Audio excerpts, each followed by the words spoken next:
We've got a tasty telly tonight. Welcome back, Troglodytes, to your daily dose of guitar information, the Trogly's Guitar Show. We're continuing on our Fender consignments today with this very interesting 63 reissue Telecaster that I'm calling tasty because it's got a whole lot of mint going on. Because we've got this minty green pickguard here with kind of this minty green finish, but it is known as surf green, so you could also say it's tasty surf and turf. And this is a 1963 reissue, kind of angelic look to it. Certainly not the most traditional color out there, but unique nonetheless. But you'll notice something about this one. It's not all beat up from the factory. This is a non-relic version called NOS. If you're not familiar with what that stands for, it's new old stock. That term gets thrown around a lot in the guitar community. Just like OHSC, I remember that one being so confusing when I first started. That stands for original hard shell case, which is also something that we have here. And this case is so trippy. The whole black and white pattern, it just dances in person and it makes me dizzy. But this is kind of an older custom shop model. It's all the way from the year 2008. Now, I'd love to be the guy to tell you that, oh yeah, from 2008 to the current day production ones, here's what's changed, blah, blah, blah, blah, blah. But unfortunately, I'm not that guy. But besides our custom color telly here, flip it over to the back. Is it anything too special? Nah, still a string through. The maple neck is kind of cool though, because you don't have the skunk stripe because you have a separate maple board on top of it. You get a little bit of a chatoyant effect to it, but not much. But somebody enjoyed playing this one. Like, A, we're going to see some fretwear over on the workbench. And it was definitely out on a stand, because that's right, we must have a real nitro finish on this one, because it actually has stand rash. You don't see that as often on a Fender guitar. But besides just our guitar, we do have some case candy, which includes our COA, that has that production date we were talking about. We've got our hang tag, which also tells us about our model. A Fender accessories strap. Definitely vintage in style, the really thin one. Then we have a perfectly sealed Fender custom shop sticker, a owner's manual essentially. We get a cable in there as well as a polishing cloth. And yes indeed a Rooney, we do have an ashtray cover that clips on over here. But as a fun little bonus here, we actually have his original receipt. So he bought this back in 2010, so he's had it for about 14 years, so it can't be half bad of a telly. But the initial retail price was $2,100. Now you gotta remember, that's 2010 money. The market's very different now. You barely even get into a Fender USA for that anymore. The shipping charge was only 20 bucks, and he traded something in worth $600 of that. It's always cool when people keep that stuff. Because unfortunately, a lot of people, when they go to flip the guitar, they'll throw that kind of thing away. And then in 20 to 30 years, when that starts to become cool and people fully understand, yeah, markets change, inflation, all that good stuff. But if you're interested in this one, all that comes with it. So that's pretty much everything I can tell you about this one before we throw it onto the workbench to take an individual look at its parts and specs. So let's go ahead and do that now.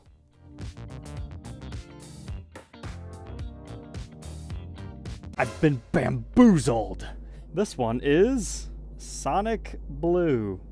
The whole time I was filming that segment, I'd be like, oh man, that'd be embarrassing if I was wrong.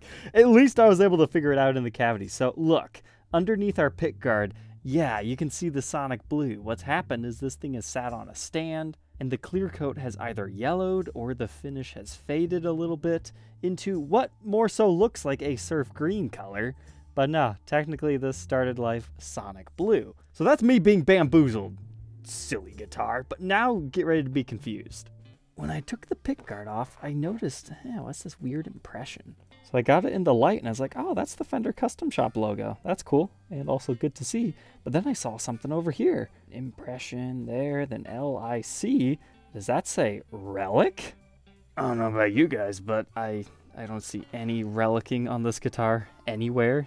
Unless the frets came from the factory relic, which I highly 1000% doubt. Now we gotta look underneath our neck pickup, where we can see it says 63 NO. So I was like, oh no, is that a no-caster? That's really weirdly spec'd. But no, right underneath our little rubber grommet here, you can see the S. So this is marked both new old stock and relic.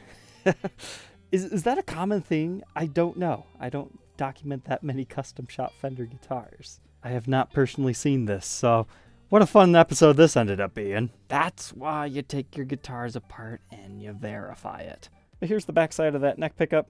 I don't see any particular markings, but it looks like your usual custom shop style. Spec sheets online just call them 63 reissue pickups. As far as our bridge, I tried to clean it up the best I could. You can see your Fender patent pending there. You've got your steel saddles, and then our pickup, which looks like so. It appears to be all wax potted in there real nice. I found this interesting. The ROHS sticker has pressed itself into the body where it comes in contact. That's funny. Then I'm not sure what this is all about, but you got a 92330-00247 in your bridge pickup cavity. And we can see through to our bare wood, which most 63s come with an alder body. I'm not an expert when it comes to Fender wood, so that's as far as I can take you there. But we've got our little wire channel cavity route here, and you access your truss rod on this one down here. But now let's take a peek under the hood of our Fender.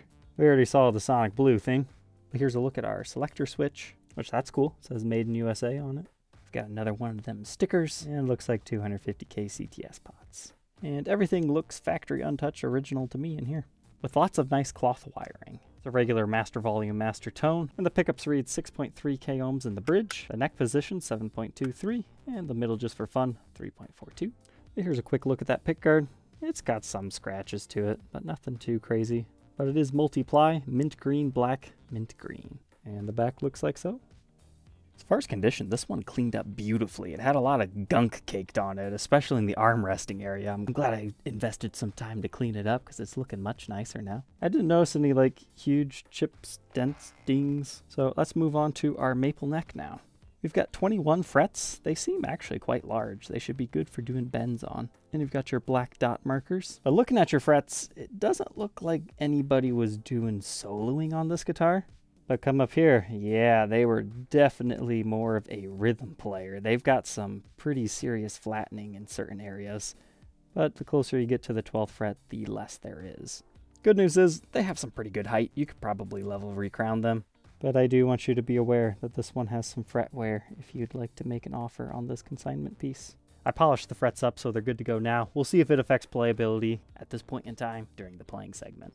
But it looks like this one's rocking a 9.5 inch fretboard radius with a 25.5 inch scale and a 1.65 inch nut. Stays pretty skinny by the 12th, 2.03. First fret neck depth 0.87 and 0.92 by the 12th. They call these 60s oval shaped necks. So think very soft V, but without the V pattern. It's just a C pattern on the back, and that gets you pretty close. There's not a lot of shoulders to the neck, but it still has the roundedness and largeness on the back. Here you can see that neck profile on the contour gauge, 1st fret and the 12th fret. As far as the face of the headstock, nothing too crazy going on here. You can see some nice wood grain and a little bit of dancing with a single string tree and our Fender Tele logo with vintage style polka down wrap it around tuners. Moving on to the backside, this is also just about equally as clean. I did see like a very small blemish right here. It almost just looks like a dirt speck, but it appears to be a small ding. And then as I was closely inspecting this one, you've got a minor finish check right here coming off from the screw, and another small one in this area. And then there's a tiny ding right here, pretty much around that same spot that the stand rash is. It's so faint you can just barely tell. If it wasn't for the neck stand rash, I don't even think I would have saw it. Because usually if you see it here, that's how you know you should look down here as well. But we've got the barrel style output jack plate, looks like factory stock strap buttons in our usual locations. And our serial number plate reads R43075. And then we can move up our maple neck here until we get to the Fender Custom Shop logo on the backside of the headstock, as well as our Godo made Fender vintage style tuners. But now, as far as the weight, this one is weighing 7 pounds 9 ounces. Let's go ahead, plug it in, and hear how this Tele sounds.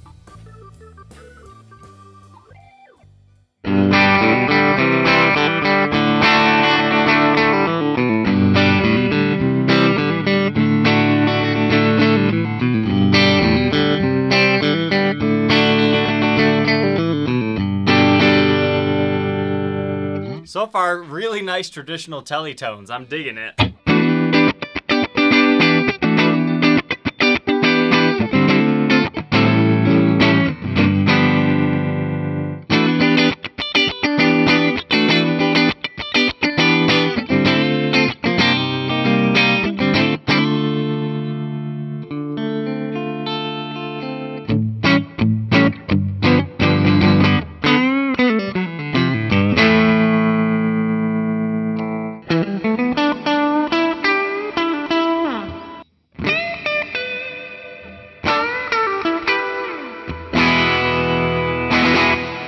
why this one was played so much in the rhythm areas. I dig the tones out of it.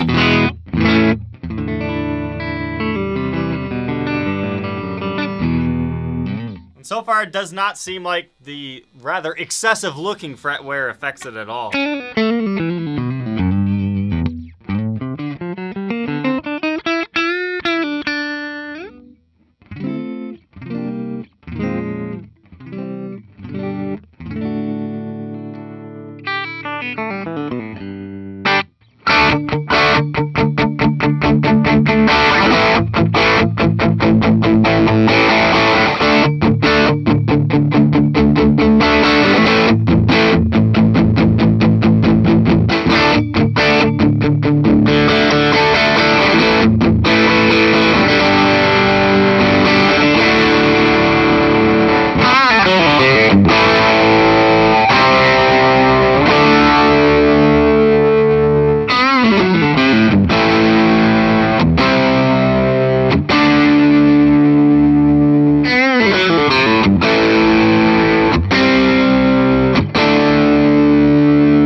Now that we know all about the SONIC BLUE Telecaster, what are my final thoughts?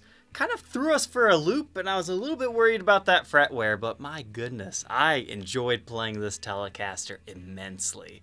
It might not be, you know, super special as far as like crazy out there color, but yeah, you plug this thing in, you just start having a great time. It has a very nice weight to it. It's not too light, not too heavy. It looks nice, plays nice, sounds nice.